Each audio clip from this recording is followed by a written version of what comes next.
Sometimes when I'm thinking about us, before we got lost and we parted, back to back we would carry on and we'd do anything for what we started. But this time we could break. I'm running dry, everything's the same. We'll try tonight. This time we're not safe and sound, not safe and sound. What if I'm no good for you? What if you're no good for me? Yeah. What if I'm no good for you? What if you're no good for me? Yeah. Sometimes when I'm reasoning about us, I know you got me, it's so effortless. Back to back we would carry on and we'd do anything for what we started. But this time we could break. I'm running dry, everything's the same. We'll try tonight. This time we're not safe and sound, not safe and sound. What if I'm no good for you? What if you're no good for me? Yeah. What if I'm no good for you? What if you're no good for me? Yeah. What if I'm no good for you? What if you're no good for me? Yeah. What if I'm no good for you? What if you're no good for me? Yeah. What if I'm no good for you? What if you're no good for me? Yeah. What if I'm no good for you?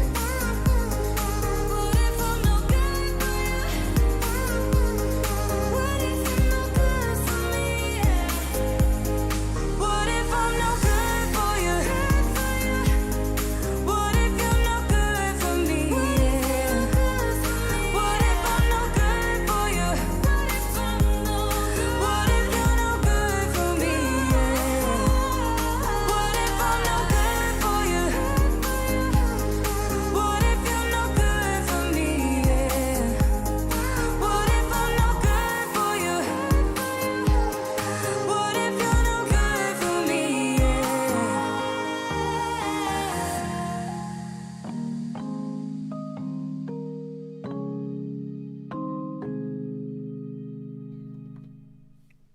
Welcome everybody to the FPV News. Good to see you, Blunty. How are you doing tonight? Good, Joshua. How are you doing tonight? I'm doing very well. Our first episode of the new year. Yes, and our first Yes. episode with a new bumper at the bottom. Oh yeah, I spent some time making this thing. I think I hope. Here, wait. Let's see. Let's What do AB you it. call this? It's not a bumper. It's also not like a lower third, really, is it? What is It's it? not a lower third. It's not a chyron because I think a chyron is moving. It's like scrolling. Actually, the lower thing was scrolling for yesterday's live stream, and several people said it was distracting and annoying. So I made it stand still. But I'm not giving up my graphics. But I don't know what you call it. Graphics. Yeah. Yeah. Hang on a second. I can. Where's the? Oh. But news lower scroll. That's the. Oh, here we go. Boop. Oh, see, look how naked we look. Oh God, I feel like you could see my nipples. Oh, you still can Very see them true. a little bit. Oh. I got something else that I did, and you'll see it as we go into our first story. So be ready. See if you catch it. All right. Angel Rojas, who says the scroller was lame and distracting? Old people who don't have the attention span to have moving elements on screen. Mostly old people, I think. But you know, if it really pisses off like two people and everybody else is fine with it, it's the middle line is distracting. Oh no, I worked so hard on the middle line. Do you not? You think this is better? What do you think, Blunty? I don't know. That's exactly where I put it. Where I put you and splitting it so that you're on part of my monitor, but I'm on the other side, so I don't ever see it. But looks fine to me. We could make it black. How about if we make it black? We have the power. That's better. Actually, I think that's better. All right. That looks good. I'm sold. All right, you got it. Thank you, guys. We're here for you people. We're here for you. Thomas Shoes World says, did you work hard to create that? You need to hire somebody because that stuff is easy. It is. Whenever I hire somebody to do things like this, usually the result is I'm like, I don't know. Oftentimes I'd rather just do it myself mediocrely than have to go back and forth to get somebody else to do it well. But anyway. Yeah. What about flashing? I don't know. Well, thank you guys for coming. Let's just talk about our graphics for an hour. Let's not do that. Thank you guys so much for coming out to the news. Hold on a second. I'm not going to be on cam if Blunty's not going to be on cam. But you guys definitely deserve to be on cam. You are really the whole reason we're here. Fabio Pansera, one of the few people I've ever hired to do something who did a good enough job to keep him around. It's worth the effort. Everyone else I've ever hired and then didn't hire again is going to be like, whoa, what the fuck? You guys, thank you so much for coming out to watch the news with us. You guys in the chat and on the right of the Discord. Thank you guys for being here. I'll give you a chance to spam the chat with your GIFs or your GIFs, depending on how you like it. Angel Rojas pointing out that I had a question of the day on the live stream yesterday, and I don't now. I don't know. I don't think I'm going to commit to having a question every day. Blunty, I had a girlfriend a long time ago. I had a girlfriend, and I went through a stretch. She was like, I don't know, she was sad or something, and I went through a stretch like every day. I would like come up with like one reason why I love you, and after about a week, then it was going to be weird if I stopped. Yeah. So it got super. I was like, I'm never doing this again. Yeah.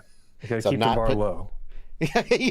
I'm not putting a question every stream down below. So, okay.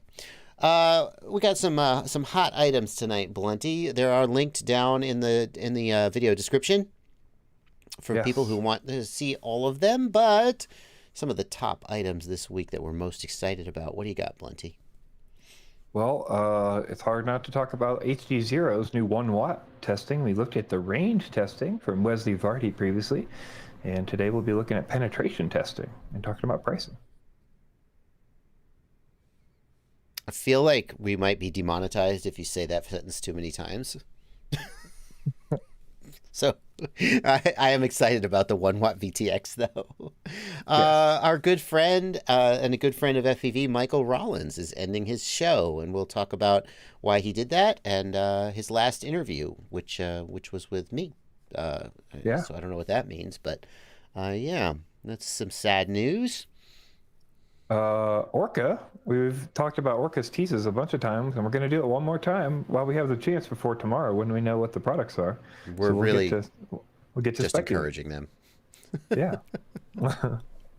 And we're going to do a little look back at the end of the show, a look back at 2021, just some of the things that was our first show of 2022. So we'll look back at 21, talk about some news items and other notable things that happened at the end of the show. Why don't shout, Bart? Why don't you just say it louder? But before we get started with all of our news items, we got a couple of PSAs, public service announcements. First of all, Blunty put this in the notes, so I have to do it. Yeah. Can you do me a favor real quick? Yeah. I forgot to mention, so I want to do this. It's on the spreadsheet anyway, but we're going to show a spreadsheet of the qualifying times for pilots, just so we can take a look and see where the lineup is for the Webleed series. Mm-hmm. But I wanted to have you make sure the names are not on the screen, because there are actual names up there. Maybe that would be a better thing to do. I've totally forgot. Maybe I shouldn't show the spreadsheet. Okay. I didn't know if you want to show the lineup or maybe clip it out. I don't know what the I'm okay. Oh, you thought I was going to put it up. I see. Yes. We want just the pilot names. Yeah. Is that what you're saying? Yeah, I feel like it'd be better than showing. Okay, I'm going to just real quick make a copy. Yeah. And then sorry about that. No problem. And then now that I've made a copy, I can just delete. So the first story we'll have for today is we'll be looking at the Webleed series. The qualifying series is over. We talked about the Webleed Whoop series. So a bunch of people showed up for that. We had over 100 people end up qualifying, and some people could make it and some couldn't. You know, so we've got those top 70 here. But one of the PSAs, go ahead. We're going into story one. I was going to do the thing about the news. Oh, my bad. That's okay. But the only reason I interrupted you is because I have to do that. Ah, gotcha. Okay, now let's go. Continue. Okay. So part of the PSA for today is if you entered the Webleed series and you got in the top 70 or the top like 90, because a bunch of people, you know, some people aren't going to be able to go or they just raced or whatever. I think you did not paste that. Oh, I see what you did. Okay, I just deleted all the other columns. I got you. Okay, yeah. So these are the top 70. If you have not gone through and paid or bought a ticket or gotten on the Discord and let people know that you want to come or not, let them know. These are the current top pilots and the ones who are just about to make it. So yeah, if you see yourself on the list and you're like, oh my God, I'm on that list, and you didn't know, there's a Discord link in the description. So hop in there and join us for the series. Okay, the Webleed Racing Series, and for those who didn't make it, it's a race series. They can watch. They can watch online as people race for over $6,000 in prizes. But the opportunity to be one of the winners is now closed. Our draft is on the 9th, so if you're on that list, get in there. Let us know. Okay, great. Congratulations to the people who made it.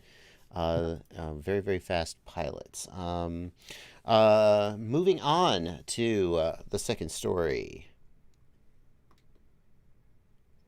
Michael Rollins has decided to end his show, so we wanted to give him a shout out. And you know, he's been doing some great videos and great interviews. He's interviewed you a couple times, including a recent interview that he has just released of yours. But yeah, he has decided to leave the hobby, or leave the show. Michael Rollins doing a lot of very, very in-depth and personal interviews with notable people in FPV. Interviewed a lot of the Rotor Riot folks back when some of the Rotor Riot drama was going on. Interviewed Chad Capper, Final Glide, and Chad Nowak, that is. And just provided a real insight into FPV people. Showed a real interest in people and, you know, more than technology. And definitely will be missed. Did he say why he was leaving? He said he's done just a lot of personal stuff for himself, you know, a lot of improvements and stuff. We've seen him lose the weight, and he said a lot of stuff going on personally, and he feels like he'd rather spend the time in other places. So he feels like he's done his thing, and he's moving on from the show. So, yeah. Yeah, there's no doubt that doing a YouTube channel, I mean, he was quite successful in a lot of ways. He succeeded in the most important way, which is that he made great content that people wanted to see. But it takes a lot of effort, and so especially if you have a job and a family that you want to spend time with, that can really get in the way of it. So if he ever, I'm sure whatever he tries to do next, he'll be successful at, and if he ever decides to come back, I'm sure he'll be welcomed. Yeah. So, alrighty. I would love to hear from you guys in the chat what your favorite Michael Rollins interview was. He did a lot of them. All right, moving on just from some sadder news to some happier news. HDZero. I have long said that the main thing that was holding HDZero back was the lack of a high-powered VTX. That with a 200 milliwatt VTX, it was okay for racing, but just didn't hold up with the kind of range and penetration I would like to see for general use, freestyle, etc. And now they've done it. Is that the gist of it? Yeah, pretty much. I mean, honestly, it looks really good. I don't want to spoil the pie here, but it looks really good, man. We've got a couple links here to different people. I know Ryan Quillett is in the chat. We've got a couple of his videos linked as well. Ryan Quillett's a beta tester or whatever, works with them on their stuff. I wanted to show somebody from outside of the project a little bit as the front runner here. Nick Burns has a lot of great reviews, and I feel like we can definitely trust him for all the stuff he does. And if you look at, he goes through and just the setup and the size we've talked about before. It's 40 by 40, so that's one of the caveats here. Yeah, it is. It's a little big to fit in there. You can see it's a little large. Yeah, he's got it, and this looks like a 3-inch or a 3.5. I think it's a 3-inch, and he's got it on some kind of basically, it's got 30 millimeter mounting, but it hangs out over the edge a lot. Yes. Yep.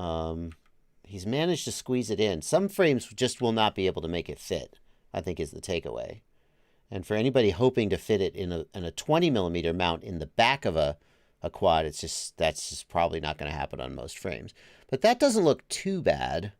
I think it's going to be more of a struggle if you've got like a 5-inch with a flight controller and ESC where you don't have room for a third board on top. Yeah, it's gonna. I think it's gonna vary very much frame to frame, like whether you can fit it or not, and build to build. It's gonna be a lot harder, I think, than other things to like decide where it's gonna fit and stuff ahead of time. But some frames will have 30 millimeter mounting in the rear, like the AOS RC 5-inch would be a great choice for this one, I think. Yep. Yeah. So just to point out, he's standing on the back porch here, so he is by the, like right by where he's at, where he's taking off. Mm-hmm. And he's going to go fly around the house and trees and stuff. So, obviously, Wesley Vardy, who is the premier source, I would say, for range testing in FPV these days, he did a range test with it in a more sort of controlled environment where he just basically flew straight out and back way high up in the air. This is more of a real world test with penetration but at the same time, it's a little less controlled. Nevertheless, he's going. Do his neighbors know he's like flying through their yard? Yeah, he even talks about it. He has a little text chain, and he tells them all when he's flying, and he gets approval and stuff. So nice. He's going. He's going. Really, he's still going. Yeah, at about 8 minutes, he combines them side by side. But yeah, it looks really good, man. Where's his house? Can we see his house from here? Like yeah, he's going back around to the back. He turned around. It felt like he went a really long way. Hang on. I went back too far. Hang on. Here he comes through here. He comes out to the street. Yep. So, like, as he turns to the left here, it feels like he's facing back towards his house. Can we see his house? Do you know, or would you know which one it was, Blunty, as he turns around here? Not offhand. I think he flies back around to it, though. Is this it? Is he back down here, roughly, it feels like? I think he's on the right there, but I'm not 100% sure. Okay, let's try to pay attention, because that's actually not that far. Not as far as it felt, but it's way further than the 200 millimeter would go. 200 millimeter. Well, he is behind the house, too, yeah. Correct. So he's got basically 2 houses of penetration. Yeah, he's going through here. Yeah, this is beautiful neighborhood. Oh, this is his yard here. Yeah. So I see. Yeah. So the point where he was furthest away, I see. Interesting. He wasn't as far away as I thought. He basically did a big circle, and at any given time he has 2 houses between him and the quad, which is interesting. If you flip to 8 minutes, we can see that side by side. Absolutely. Let me get that up. Now, what is he comparing side by side here? The analog to the digital. So. Anybody who says SharkBite doesn't look any better than analog, I just what are you talking about? What are you talking about? Now that we have the 1 watt, especially, and on these side by sides, it becomes very apparent. So something you remember, something like. I don't know, like I don't fly analog that much. I just got SkyZone 04X's, so I will start flying analog more so I can be more authoritative on it. But something that I started to forget was all the sync loss and all the flashing that you get, right? Yep. And something you forget about HDZero is regardless of the breakup, even if the breakup is bad for like a frame or 2, like the whole screen is obscured. In a lot of cases, you're not getting this flashing and sync loss, and you can actually still fly. Like that HDZero picture right there is so clear, even through the breakup, whereas the analog is flicking around and up and down and losing color. It's always a stable picture. Like analog, it's just it'll just kind of go crazy. Whereas, you'll get breakup, but it's you still have a good image underneath the breakup, is what you're saying. It's always holding that sync. Yeah, it's always maintaining that sync until I guess when it totally drops it out. But compared to analog, where it's constantly trying to figure out where that that sync is, it's just night and day. Especially in these. The thing is, previously I would have considered that multipathing is going to be really hard for the digital because it can't do they're resending of packets, but obviously neither can analog. So then we have to look at like what the results of that are, and the results of analog multipathing are this, the sync loss garbage, and the scrolling and stuff, and the combination of the two. It's impressive. It's and impressive. This is how all the videos are. I mean, there's videos from multiple creators. We've got them linked in the chat, and there's more coming out. I know Ryan's been releasing more, and all these are like this. I mean, there doesn't seem to be any like bias of the video or the testing. Like, I want to see a lot more. I want to see freestyle pilots flipping all over the place, and like obviously there's a bunch more room for testing, but all the results seem to be very similar. And it's super encouraging. It looks like analog plus, which we called it for a long time. I mean, it's digital minus. I don't know what you want to call it. It's like it's starter digital, right? Like, it's like it looks like the new cameras look really good. And people talked about a lot too. Like, as long as you maintain that signal, they look better, or as good as like DJI 25, like the new V2 4x3 we'll look at in the next story here. Like, looks almost as good as DJI 25. But it kind of ends up being a point where like that's as long as you can maintain the picture, and then you go back to analog breakup. Whereas DJI has a better picture on 50 or the same picture on 25, but it's going to blur. So you kind of like you have these trade-offs, right? And then DJI is going to hold around the corners better, and it's I don't know. It's interesting. I think it's super interesting to see these testing. Yeah. That's a good point. I think is often overlooked, and even by myself, is that like I recently recorded a video comparing the Foxeer Digisight with the Foxeer Apollo, which are the same camera essentially, but one is for DJI and one is for HDZero. And I compared them on the bench, and I was like, you see, the HDZero has way less resolution, and it does. It's way less resolution. But as soon as you start flying DJI further away, it's going to get worse, and HDZero will stay that level. I mean, it'll get breakup, I suppose, but the resolution is going to stay the same. That's interesting. Well, I'll say all this early testing is super promising. That's like what my big takeaway from this is. It's like I'm super excited to see the penetration is as good as it is. It seems to be on par or better than analog in a lot of cases. I just want to see it get into more hands. People start flying it and actually see the like real world results, and see the hardware looks solid. So hopefully the hardware is as solid as it looks. Yeah, it's disappointing the form factor won't fit. I mean, the reason is that the chips are enormous. The actual ICs are enormous. So there's just no way they're going to fit that on a 20 millimeter board with the amplifiers and stuff that they need. And I mean, I'm sure they struggled. I know they worked on it for a long time. It is disappointing that it's so big and will not fit in some frames. It just won't. Yeah. Also, as far as I know, it is $99 for the VTX, or $100 for the VTX, $99.99, and then $149 for the. I'm not sure which cam that is, but basically cam, MIPI cable, VTX antenna. Like the combo is like $149. So I'm sure Ryan can tell us what that camera is. Yeah. Okay. Well, very, very exciting news for HDZero.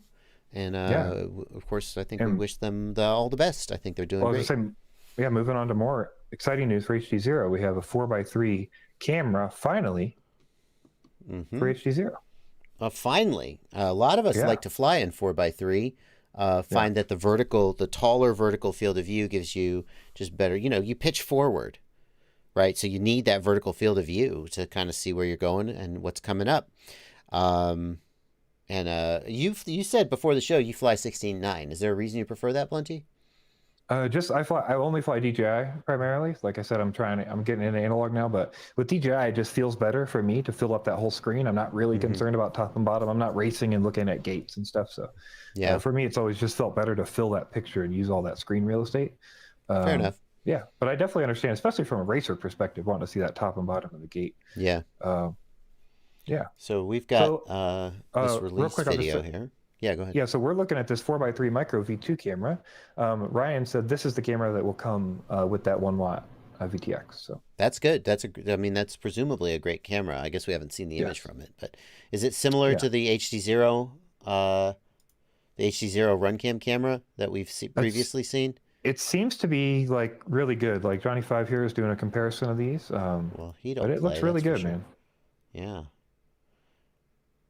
We got some images on screen. This video is linked in the video description if you want to go check out the original. Yeah, Obviously, watching a live stream will degrade the quality somewhat.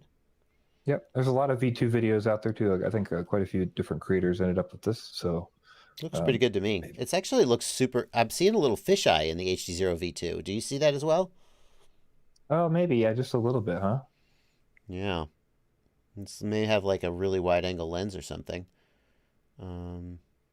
Anyway. Yeah. So that's super positive. I know a lot of people are asking for that, especially racers and stuff. So yeah, that's exciting. And it looks really good.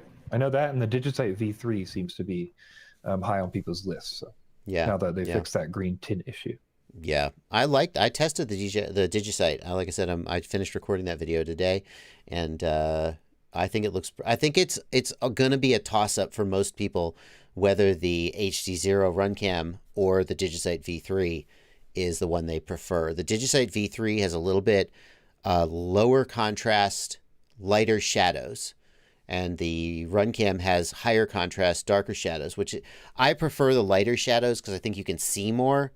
But if you just are going based on what looks good, I think you're going to like the RunCam. Neither of them are bad. And, yeah, we're getting some good cameras. It's exciting. Yeah. The Absolutely. Micro V2, it's a micro, though. It's 19 millimeters, not 14. Correct. Yeah, there's a Micro V2. Yeah. Okay. So it's not going to work for people like who are running like the Switchback, who need a 14 millimeter camera. Yeah. I'm sure they're working on that too as well. But and I think also I heard you can put this Micro V2 into 16:9 and you actually get a bigger field. The 4.3 is actually just cropping the native sensor, because that was I guess that was the best solution they could have. As far as I know, that's the case. Yeah. Well, that's disappointing. I mean, my theory is that you should probably run the camera in the aspect ratio that its sensor is natively.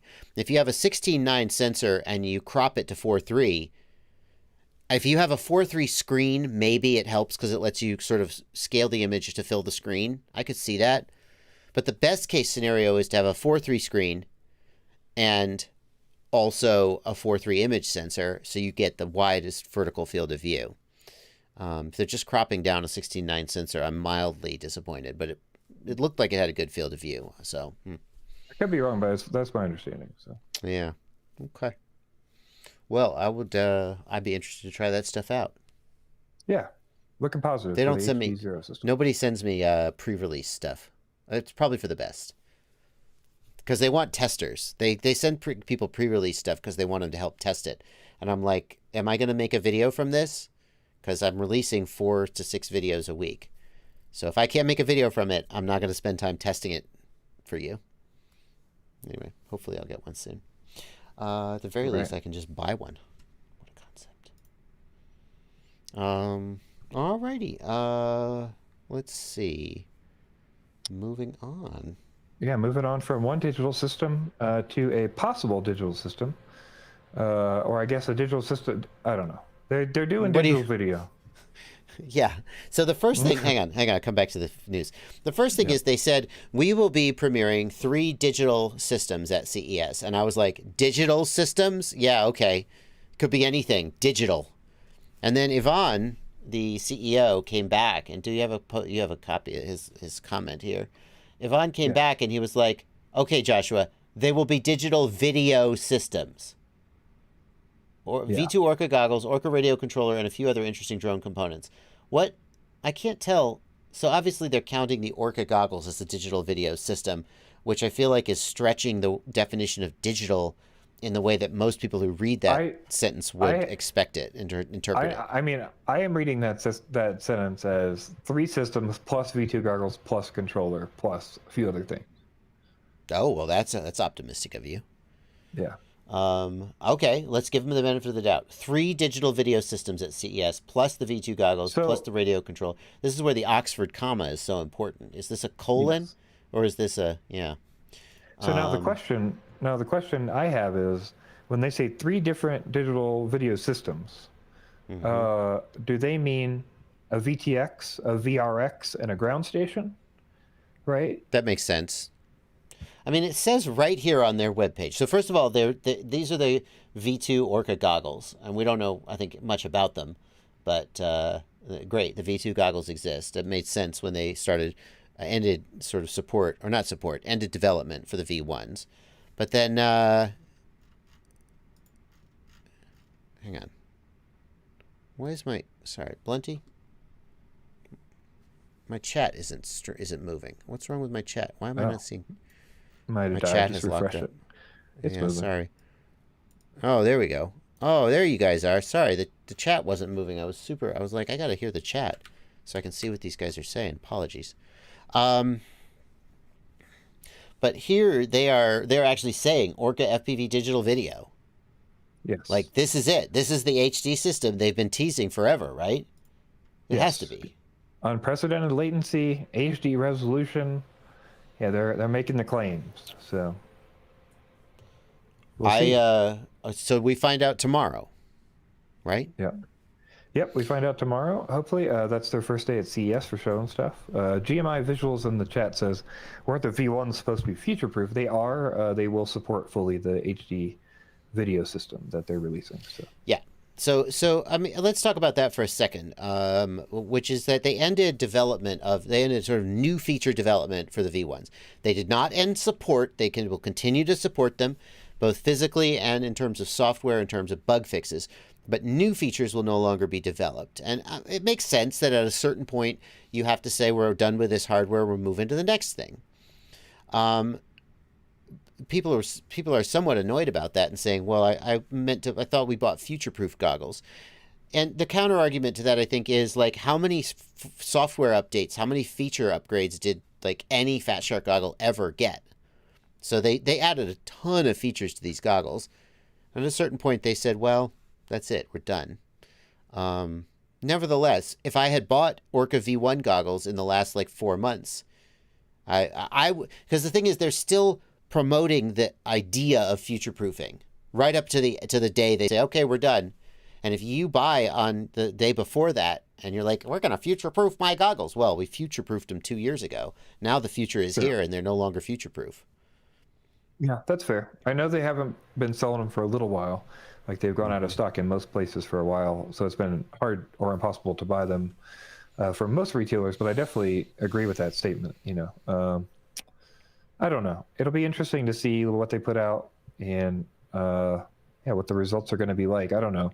We've seen so many like half teases and stutters from Orqa, it seems like, and you know, you did the review of their new controller, and that doesn't seem super exciting. You know, to me, like, that seems like a fairly cheap controller. It's kind of weird. Pause 1 second. I want to acknowledge Tybio, who says the new HDZero microcam is native 4.3. It's not cropping the sides. It's cropping, yeah. Okay. So it can switch to 16:9, but it crops the top and bottom. That would be my preference. I'm glad to hear that. I just wanted to get that out there so nobody missed it.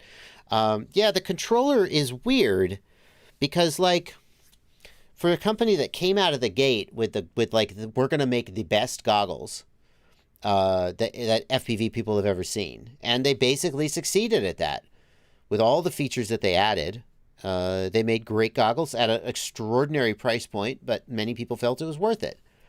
To then come out and be like, we're going to make this beginner-focused budget controller. I mean, I'll never be mad at somebody focusing on low-budget beginners. But I think what happened with it is that they made some political business choices, like locking you into the Ghost ecosystem and making the module proprietary. I don't see any reason to do that. Why wouldn't they put a JR bay on there or a light module bay? Oh, the form factor. But somebody said, it means I can't buy this controller and put my existing Ghost module on it. Like, it's to lock you in. Real quick, so Ryan's comment here is what I thought. Micro V2 is a 16:9 sensor, but it is a massive sensor. The 4x3 mode is sampled from the center of the sensor, and the image is transferred as 4.3 native. Yeah, it is a native 16:9 sensor. And his argument is that it's such a giant sensor that even when you crop in, you still have a great field of view. It's just oversized. Yeah. Okay. Yeah. All right. Thank you for that, Ryan. We definitely want to get those details right. Yeah. So I don't know. Just to me, I don't know that Orqa has shown us that there has been a good reason to trust them to do a really good job here. I guess maybe that's what I would say, right? Like if you look at the goggles that they put out, they didn't have reverse polarity protection. I mean, that's a basic engineering thing, right? I don't know. Johnny Five has seen 3 of his guys have lost like 5 goggles between them, and they've had to replace them with Orqa. I've definitely heard issues like that. And then they released this controller. They talk about like, Ivan put out a post that was like, we do really good quality gimbals. We made them ourselves because we were worried about sourcing and worried about quality. And then the gimbals are seem like crappy, and they're maybe not even good as a standard gimbal. You can hear them moving and stuff. Yeah. I don't know. That doesn't provide. And like I would not call them high quality gimbals. I mean, I'm not mad if they're in if they were in a $45 or maybe even a $50 or maybe even a $60 radio. Probably not 60. I think those gimbals in a $45 or $50 radio, you go, what do you expect? But the gimbals on the light radio, the Beta FPV light radio. Now, hang on. The Beta FPV light radio had all kinds of problems with QC. I'm not holding it up as a positive thing. But the gimbals on the Beta FPV light radio were surprisingly decent, and they were better than the gimbals in the Orqa. And that's just a kind of embarrassing for Orqa. Yeah. Well, and it doesn't pose well for like you talked about, they're just choosing to choose Ghost and it's proprietary module size, and they're trying to do this whole avenue where they're saying hey, I'm going to have a small, we're going to build our own bind and flies eventually, or we're going to have some way for people to move through our system. And, it just doesn't feel like anything they've set up has kind of followed through, I guess is the best way I'm thinking about it, right? They set up a pair of goggles, and the goggles were okay, they're goggles, but we're slowly going to build features on it. We promise it's going to be HD eventually, and now that's finally coming, right? Mm-hmm. And then we've got this controller, but there's nowhere for you to go if you have Ghost on this controller. That's the thing. This controller is a dead end. It's a dead end. Yeah. And I'm not, again, you say, we're going to sell you your first controller, and it's going to be a dead end. That's fine, but it needs to be cheap. To then sell it for $120 with a module and then also make it proprietary. I mean, I see why they did it. The argument that in order to have it support Ghost, Crossfire, etc., whatever, and be expandable, you need to have OpenTX, and they don't want beginners to have to commit to OpenTX. I sympathize with that argument, but I think that to ask $120 for the radio is it's too expensive for a radio that you're guaranteed to outgrow, I think is the takeaway. That's what I said in my video. Yeah, I think that's fair. So, we'll know tomorrow where they're at, and then we'll kind of see from there. The V2 goggles will be, I believe, shipping, maybe not tomorrow, but very soon. The retailers already have V2 goggles in stock, so I don't know if they're going to sell them tomorrow or very soon, but I'm sure we'll know real quick how that's going to work out. So. Yeah. Mikey FPV says $120 you can get the Tango 2 for. Tango 2 is currently going for $160 for the record. Its price has gone up since release. I remembered it being $140. But more importantly, there are tons of decent gamepad style radios, like the Jumper T Lite, like the Radio Master T8, and now we've got more radios coming out. And granted, they're not out yet, so we can't judge their quality, but there are tons of radios in the $80 to $120 price range that are coming with OpenTX. They're expandable. They have multi-protocol modules in them, but you could, and I feel like I don't know what Orqa is delivering to draw people away from that. If you wanted a radio that came pre-configured and you didn't have to touch OpenTX, you could even buy a Beta FPV, and you'd have a 50-50 chance of it being DOA or something in the first 2 weeks, but you could still buy a second one and take your chances again for the price of the Orqa. And I don't know. Yeah. So I'm hesitantly excited, but I don't know. I'm hoping. The thing here, I think, regardless of the price, right? Unless the price is insane, if this HD system is low latency and HD, and it's not something we've seen already, then having another competitor in the market that's pushing things forward and doing other features, and it can only be good, right? I think here's what we would say as we sort of come to the close of this story. Yeah. Orqa will forgive everything if you actually live up to the implications. I'm not going to even say promises. I was going to say promises. They haven't promised us anything, but they've been teasing us. Oh, we're working on this HD system. Oh, we'll release it when it's ready. And we want it. We want a competitor to HDZero and DJI. We want it. We want it to be the best. We're ready. But, you know, I've too many times when, and I'm not going to get the details right, so I apologize if I misrepresent it. This is just my impression. Like, Orqa, we're going to release the next big thing on Wednesday. Look, it's a USB Bluetooth game controller adapter. Oh, what? That's cool, but it's not like, ooh, the next big thing. Oh, well, wait till you see the next big thing we've got. It's a cable that plugs into your cell phone and lets you see your cell phone screen on your goggles. It's like, okay, that's cool, but why were you working on that instead of what I actually want and what you told me you were going to work on? And now, tomorrow, we'll find out. Yep. Also, Okay. for the record, I'll just say here, maybe I'll be wrong. I don't think it's HDZero from everything I know about it. I absolutely do not believe it's HDZero. So. Yeah, Wesley Vardy asks in the chat, who's making these ASICs for Orqa? They haven't developed their own. It's got to be Divimath, right? I mean, people have been asking, have they just partnered with Divimath? It would be an obvious choice because Divimath already has a working system.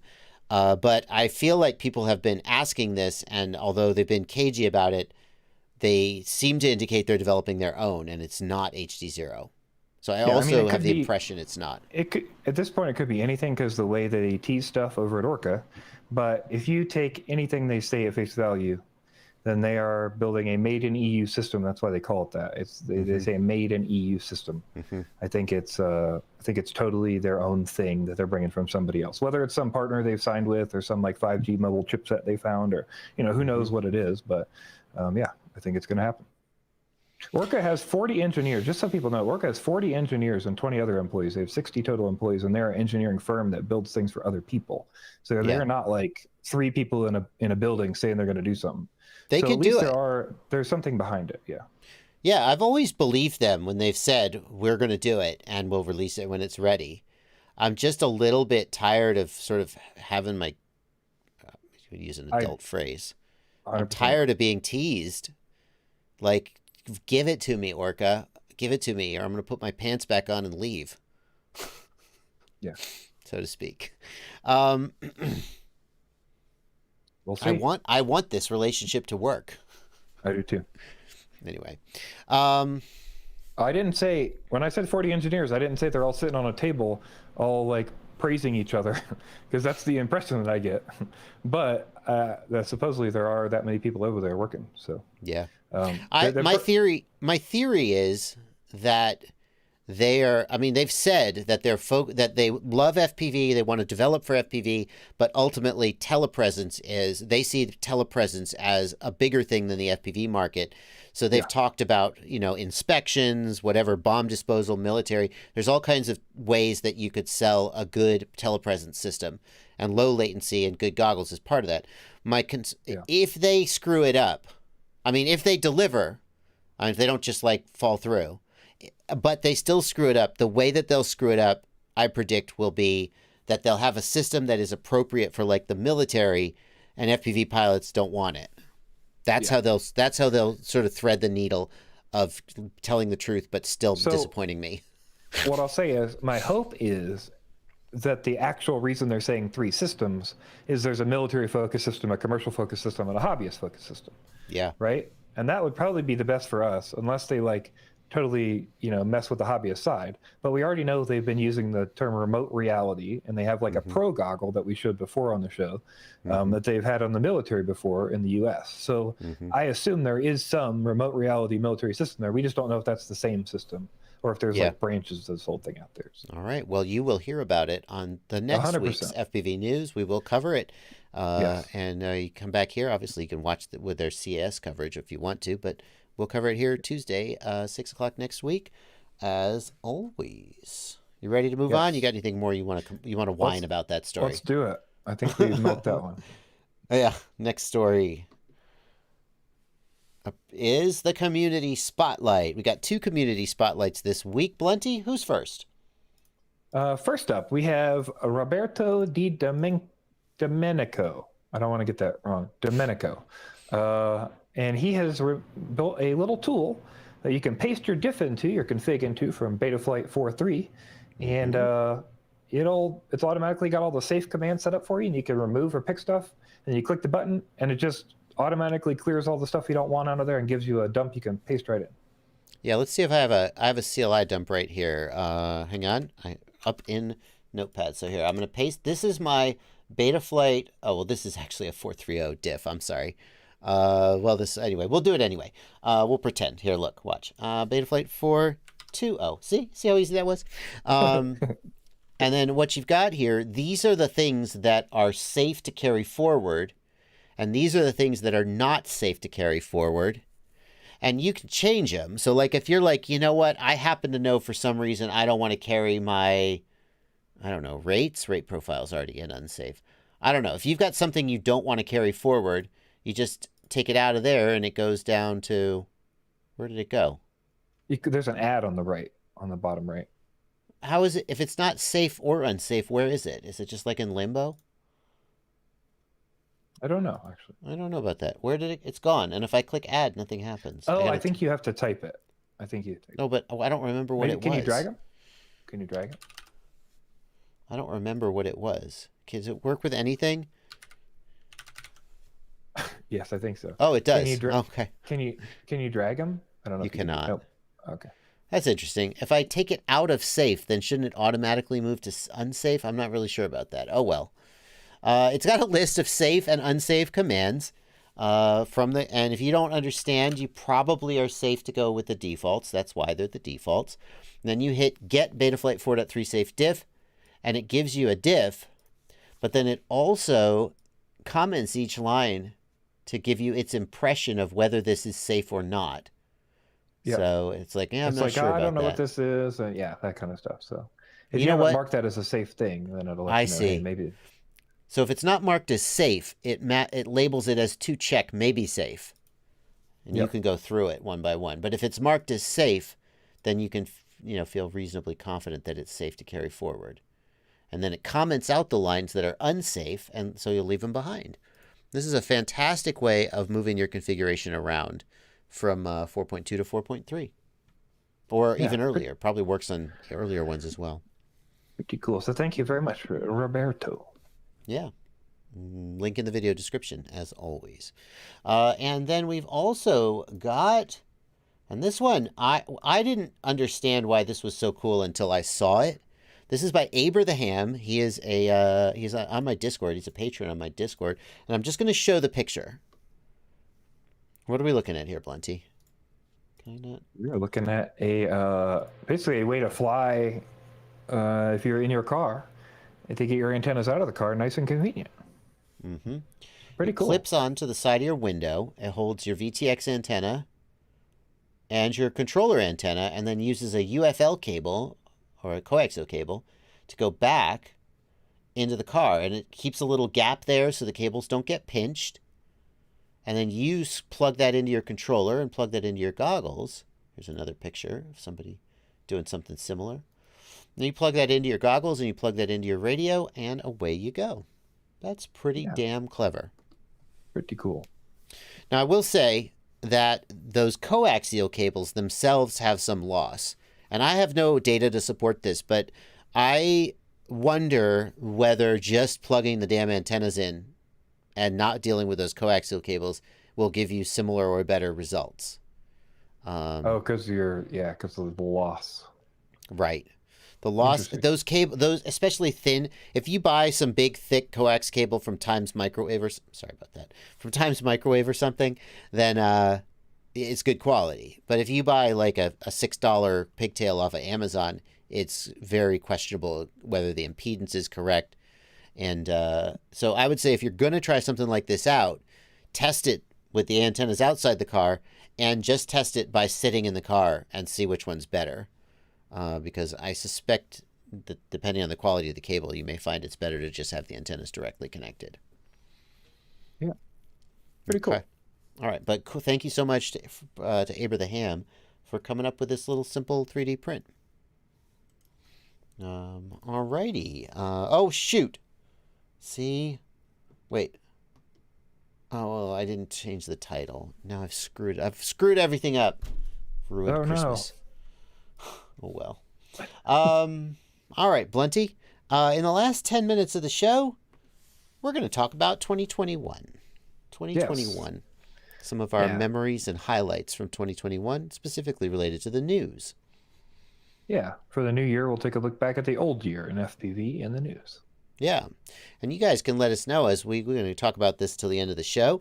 Let us know what your favorite memories or favorite news stories from 2021 were. I'll tell you what, Blunty, there was one story that Blunty put in the list that I was like, I don't know if people will remember that one. So you guys tell us what your favorite news story was from last year. If anybody mentions the one that I didn't think people will remember, you will have the satisfaction of knowing you were right. That's very true. Okay, keep an eye on the chat. Keep an eye on the chat. Get it together, chat. We're not going to give you any clues, though. No clues. Okay. So for me, Blunty, as I think back on 2021, probably one of the biggest things that I remember is the global chip shortage, the silicon shortage, and the supply chain issues. Like, I never would have anticipated a world where a $80 flight controller and a $150 ESC FC stack was like the norm. And I hate to say it, but that's true. And if you think that's not true, well, I mean, you can still find them cheaper, but they're a lot lower quality. I think Peter Felber already has it in the chat, by the way. Damn it. That didn't take long. So I definitely remember, it definitely stands out to me how much more expensive things have gotten. And of course, the question you got to ask then is, will they ever get less expensive? I don't know about that. I mean, it's hard to tell. Yeah. I don't know. We've got like the MPU 6000 is like still not kind of being produced. And there's like the STM chips are up in the air. And I don't know. There's all kinds of pieces there that are going to be difficult for a while, I think. So yeah, it's hard to know. But that's definitely still a big part of our hobby. You know? Yeah. MPU 6000, the global silicon shortage might finally be the actual end of life for the MPU 6000. Like, it's been end of life on paper for a long time, but they kept making it, or at least it still was available. I think it's going to be harder and harder to find those. So, Richard remembers when I won twice in a row on a giveaway stream with Ciati. I remember that. Ciati was giving away prizes, and I was in the chat, and I think I made a super chat at him. So he put me in. Obviously, I didn't take the prizes from somebody, but he spun the wheel, and my name came up. And I don't remember if it was the second prize or if he was just like, no. And then he spun it again, and my name came up again. So they really wanted me to win that prize. All right, Blunty, tell us about the story that I said no one would remember, and apparently I'm wrong. So one of my most memorable stories from this year was the Alauda airspeeder crash that happened near Gatwick. And that was when the Alauda crew decided to put up a full-size drone for a show, and unfortunately they had a whole bunch of terrible mistakes in that, including things like setting a failsafe switch that needed to be manually triggered by typing in a computer. They needed to have the failsafe triggered, or the drone just flew away, which is what happened. They were using R9 on the wrong frequency in the wrong country at 25 milliwatts. And a variety of other crazy issues. So it's hard to forget that one. You'd think they would be holding themselves to a higher standard, but they apparently weren't. So Ghost Branch FPV remembers the Green Goblin guy, the guy on the octocopter flying sled. Yes. Is he still alive? I assume he is. I'd have heard if he died. Presumably, yeah. His name is on the tip of my tongue. I'm not going to get it. Nope. Yeah. What about Tucker? No. Yeah. Nope. Go ahead. Okay. Parker, something like that. Blunty, so the Alauda airspeeder, people do remember it. You were right. What about, what else do you remember from 2021, Blunty? Well, it's hard to forget the DJI FPV drone. I mean, I feel like that was a big deal. And the Goggles Z2, obviously, that released around the same time. I feel like that was a huge part of our hobby, whether or not you like the DJI FPV drone. The fact is that this year, a billion-dollar company stepped in who was just making an HD system, presumably from some small team, and decided to make a DJI FPV drone that they marketed and released that does full acro, bind and fly from a billion-dollar company. So pretty crazy. It was pretty. It definitely points to the growth of FPV in mainstream. I get, that makes me think, Blunty, we're just going to cut off the cuff this one, even though we've made notes. I think something that major that happened in 2021 is the growth of FPV in the mainstream. And I don't necessarily mean FPV as a hobby, which I think probably is, I don't think it grew throughout 2021. I think it grew in the beginning through 2020 for various reasons. But in 2021, it feels a little bit like it contracted. But what I mean is that there are more than ever people working behind the scenes of commercials, major motion pictures, television shows.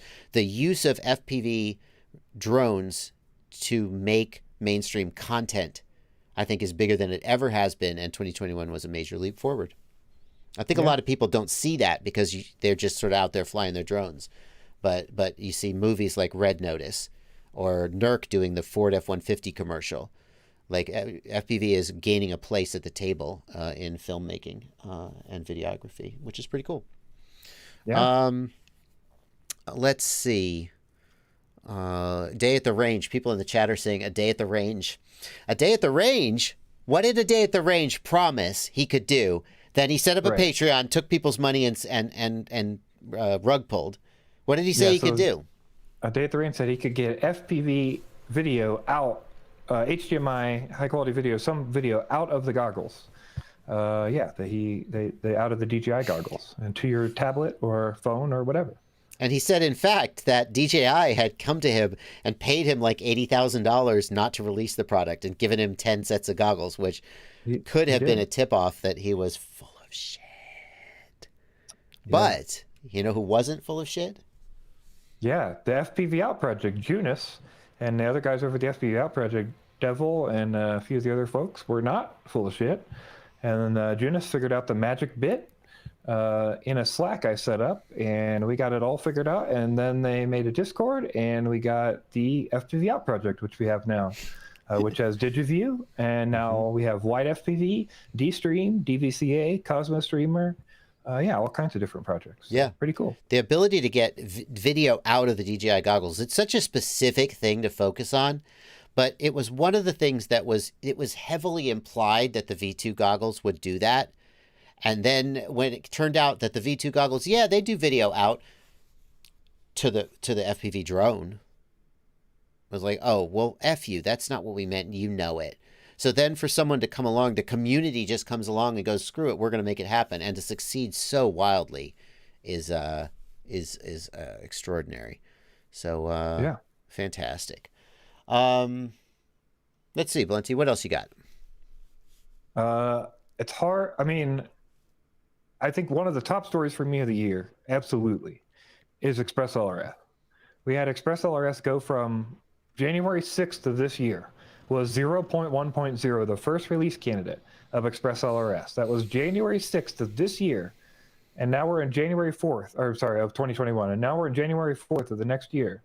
And we have 2.0.1 out. And we have all these bind and flies, and we have tons of TXs and RXs, and we've got like 10 companies making hardware, and they're constantly adding features. And it's just really cool to see Express LRS's progress. And I think of this when people say, like there have been people out there, I'm not going to name names or point fingers, who say all the innovation is gone from FPV. And it's just not true. Like, I think innovation, you could maybe argue it comes in waves, that you've got these innovators who make a product or a project, and then it may become commercialized. And whenever something is commercialized and people's paychecks are on the line, it moves slower because they can't afford to take the same risks. But then, as we see here, somebody else comes along and does something like Express LRS. And I don't want to take that for granted and just say, oh, that will always happen. We don't need to think about the implications of our decisions.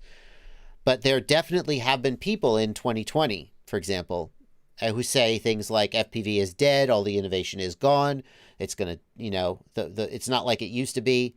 And then in 2021, Express LRS comes along and is like, you know what, screw this. We're going to make a control link. And they just explode. And you see them pushing other companies to innovate in ways that they weren't. And I think it's a sign that we're still, the kids are all right, so to speak. Yeah.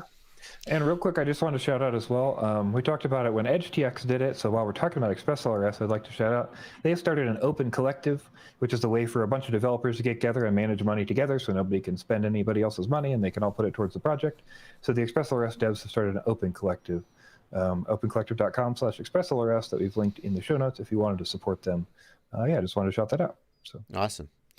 David Hutnick says, is it worth switching 12 drones over to ExpressLRS? All of mine are on FreeSky.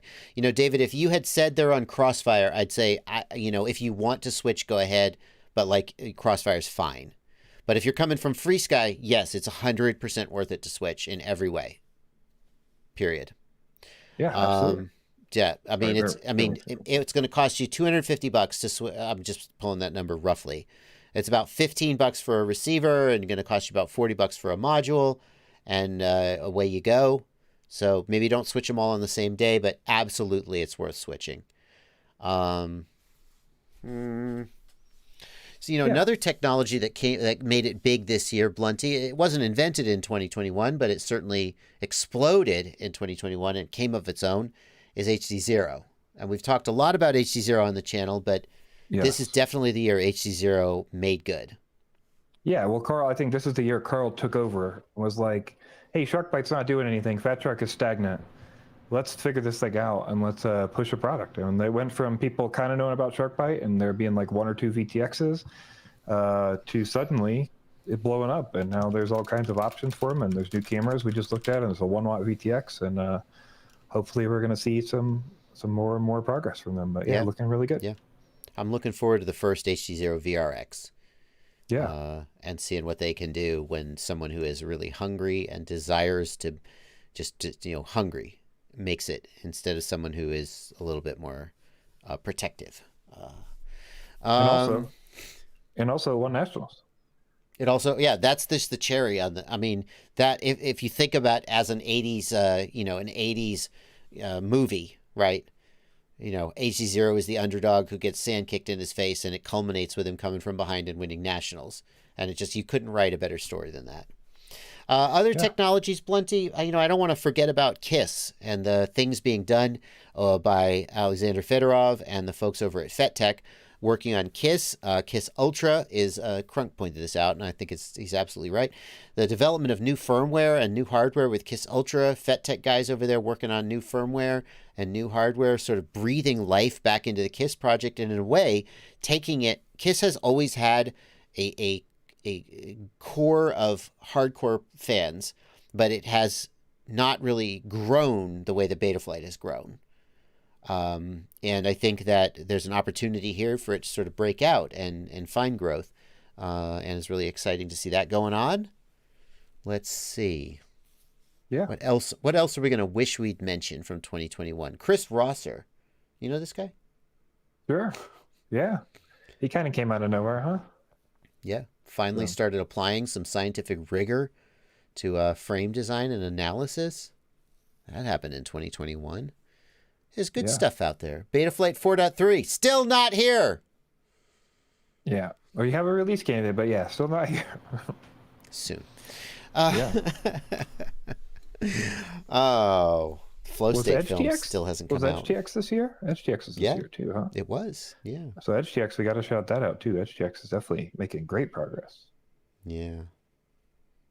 Oh, man. And so many other things. But I think we're going to wrap up for the evening. Yeah, absolutely. So, yeah. FA remote ID and the FA. Yeah, that's actually on the show notes. Oh, right. Yep. Wasn't that on the show note? No, it's not written down. Yeah, remote ID and Race Day Quad suing the FAA. Kind of a big deal. Jeez. Oh, well. Yes, absolutely. All right, let's wrap up. Cool. Well, thank you everyone for being here. Like always, we are always happy that you visit us on the news. And we want to make sure that you don't forget to go down there and let us know you like us by giving a thumbs up down there on that little thumbs up button. Hit that like button, and then go in there and email us at news@fpvknowitall if you've got any stories. We always want to know if you've got stories for us. You can also go down there and leave us a comment after this is posted. That's always helpful for the algorithm. Share it to your friends. Let people know about the news. Maybe they don't know that the FPV news happens. And yeah, it's here for you. So we appreciate it. Yeah, appreciate you guys coming out. And Blunty, I appreciate you spending the last year doing news with me. Yeah, JB Clips channel too. Let's not forget about that. We have so many pluggables. I feel like there's too many pluggables. Yes. Yeah, but you do go through it very smoothly. Yeah, we have we post these clips of the live stream, highlights from my live stream, and the news clips to the JB Clips channel. It's down in the video description. Subscribe. We got to say Flow State. We can't not list Flow State. Flow State. This is the year Flow State came out. Though. Oh, yeah, but people got to see it this year, right? People were able to buy tickets and see it, so that's something. It's sort of. Yeah. I mean, yeah, I won't poo-poo it. It's good. It's good. 2022. I predict that it will be available to the public broadly in 2022. It better be, or I'm going to be really upset. Wait, it's my film. I'm in charge of that. Well, half in charge of it. All right. Thank you guys so much. We'll see you next week at the same time and throughout the week. Blunty for president. Blunty, want to run for president? No, absolutely not. The Denver Cannabis Association? No. Right. Sounds like a nightmare. Okay, bye. All right, Blunty.